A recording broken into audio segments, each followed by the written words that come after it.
आज भारतीय राष्ट्रीय कांग्रेस के 2024 के लोकसभा चुनाव का घोषणा पत्र जारी किया जा रहा है। इस मौके पर मैं आप सभी का स्वागत करते हुए 22 दिसंबर 2023 को जो चिदंबरम जी की अध्यक्षता में 16 सदस्यीय कांग्रेस मैनिफेस्टो कमेटी बनी थी और 19 मार्च को CWC ने इसे मंजूरी दी थी। व्यापक जनभागीदारी और संपर्क के बाद हमारा घोषणा पत्र बना है। इसके लिए वेबसाइट आवाज भारत की बनी, जिस पर भी काफी सुझाव मिले। हमारा ये घोषणा पत्र देश के राजनीतिक इतिहास में न्याय के दस्तावेज के रूप में याद किया जाएगा। राहुल जी के नेतृत्व में चली भारत जोड़ो न्याय यात्रा में 5 पिलर्स पर ध्यान केंद्रित किया गया था। यात्रा के दौरान युवा न्याय, किसान न्याय, नारी न्याय, श्रमिक न्याय और हिस्सेदारी न्याय की घोषणा की गई थी। जहां कहीं भी हम गए, इन न्याय की बात हमने करी थी और इसकी गारंटी भी हमने दी है। इन 5 पिलर्स में से 25 गारंटी निकलते हैं। हर 25 गारंटी ने किसी ना किसी को लाभ मिलने का इसके अंतर्गत यहाँ पर हमारे मैनिफेस्टो में भी है और इसके लिए जो हम पहले से ही करते हुए आए हैं वो भी हमने इसका उल्लेख किया है। मैं कुछ बातें आपके सामने रखना चाहता हूँ। खासकर युवा न्याय के तहत हर शिक्षित युवा की पहली नौकरी अप्रेंटिसशिप के साथ पक्की हो जाए, ऐसी एक गारंटी हम दे रहे हैं और उसके लिए हम 1 लाख रुपए उसके लिए हम एक अप्रेंटिसशिप कोर्स करने वालों को खर्च करेंगे और इससे ये फायदा होगा, किसी ना किसी जगह उसको पक्की नौकरी मिलेगी, क्योंकि ये स्किल डेवलपमेंट के तहत और बहुत से इंडस्ट्रीज में इनको काम मिलेगा। नारी न्याय के तहत गरीब परिवार की महिला को सालाना 1 लाख की मदद देंगे। कोई तालियां नहीं बजा रहे, क्या बात है? गरीब परिवार की महिला को सालाना 1 लाख की मदद देंगे और किसान न्याय के तहत किसानों की कर्ज माफी और MS की कानून की गारंटी भी हम देंगे। और श्रमिक न्याय, इसके तहत मनरेगा में भी 400 रुपए के न्यूनतम, कम से कम 400 रुपए मजदूरी दिया जाएगा। हिस्सेदारी न्याय में सामाजिक आर्थिक समानता के लिए हर व्यक्ति और हर वर्ग की गिनती या जातीय जनगणना होगी, जिससे सबको फायदा होगा। या किसी के फॉर में, किसी के अगेंस्ट में ये नहीं है कि हालात को समझने के लिए ये जातीय जनगणना करेंगे, जैसा कि SC/ST की जातीय जनगणना होती है। और वैसा ही जो पिछड़े लोग हैं और भी ये अपर कास्ट में भी गरीब लोग हैं, सबकी हालत क्या है ये जानने के लिए हम जातीय जनगणना कराएंगे और इसका फायदा हर वर्ग को मिलेगा। हमारे घोषणा पत्र में संवैधानिक न्याय, कॉन्स्टिट्यूशनल जस्टिस खंड में लोकतंत्र बचाओ, भय से मुक्ति से लेकर मीडिया, न्यायपालिका आजादी, भ्रष्टाचार के खिलाफ मुहिम जैसे मुद्दे, कला संस्कृति जैसे विषय भी है। आर्थिक न्याय, इकोनॉमिक जस्टिस खंड में आर्थिक नीतियों, बेरोजगारी, टैक्सेशन और टैक्स रिफॉर्म्स, ये सारी चीजें उसमें हम लाएंगे। इंडस्ट्री और इंफ्रास्ट्रक्चर पर ठोस काम हम करेंगे। राज्य न्याय, जस्टिस फॉर द स्टेट्स में संघीय विकास, पूर्वोत्तर भारत पर रोशनी हम डाले हैं और जहां कहीं भी फेडरल स्ट्रक्चर को धोखा होगा, हम उस वक्त अपनी आवाज उनके साथ भी उठाएंगे और जब हमारी गवर्नमेंट आएगी तो उनको बराबरी का हिस्सा देंगे और ताकि वो पैसे के लिए तरस न हो, चाहे वो ड्रॉट हो, फ्लड हो, डिसास्टर्स हो। इसके लिए नेचुरल डिसास्टर्स, इन सब के लिए फेडरल गवर्नमेंट को कानून के तहत जो मदद मिलना चाहिए वो हम जरूर उनको दिलाएंगे। उसी के साथ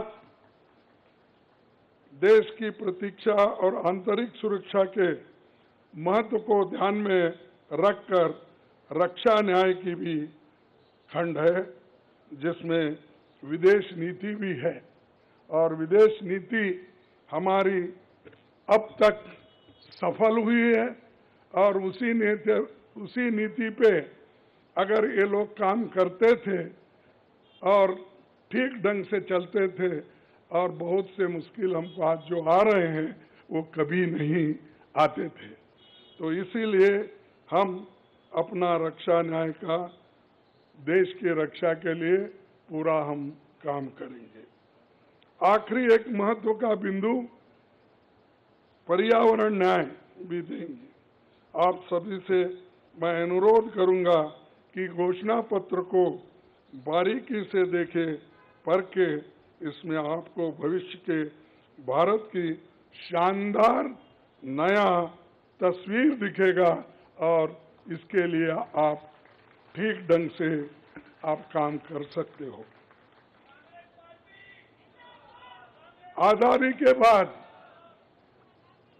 1951-52 में चुनावों से राजनीतिक दल घोषणा पत्र जारी करते समय बहुत से दावे करते हैं लोग, पर कांग्रेस हमेशा जमीनी हकीकत पर चलती है।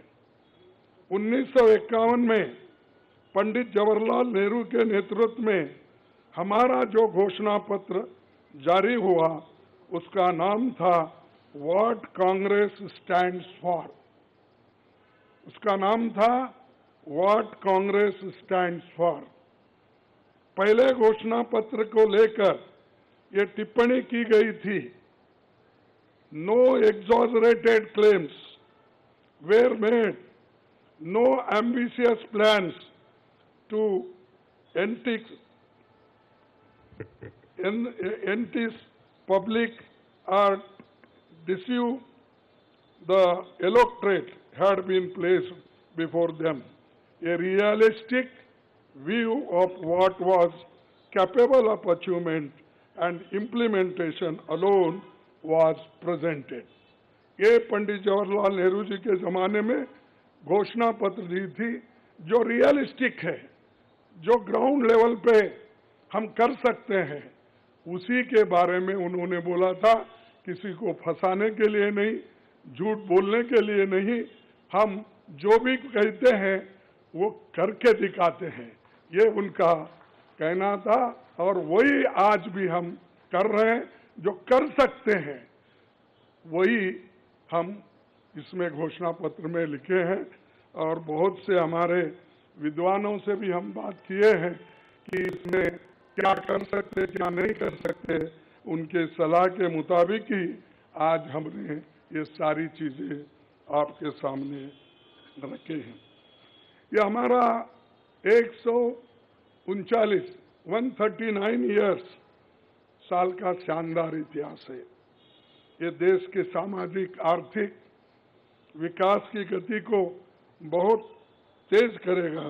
किसानों, मजदूरों और महिलाओं, युवाओं, गरीबों, वंचित तबकों के विकास के जो बंद दरवाजे हम खोलेंगे, क्योंकि एक मोदी सरकार में ये सारे दरवाजे गरीबों के लिए, महिलाओं के लिए, युवाओं के लिए बंद है। हम जब सत्ता में आएंगे, ये दरवाजे सब हम गरीबों के लिए खोल देंगे, उनका विकास करेंगे, ये हमारी प्रतिज्ञा है। डॉक्टर मोदी जी, डॉक्टर मनमोहन सिंह के नेतृत्व वाली हमारी यूपीए सरकार की बहुत आलोचना करते हैं, लेकिन उस 10 साल में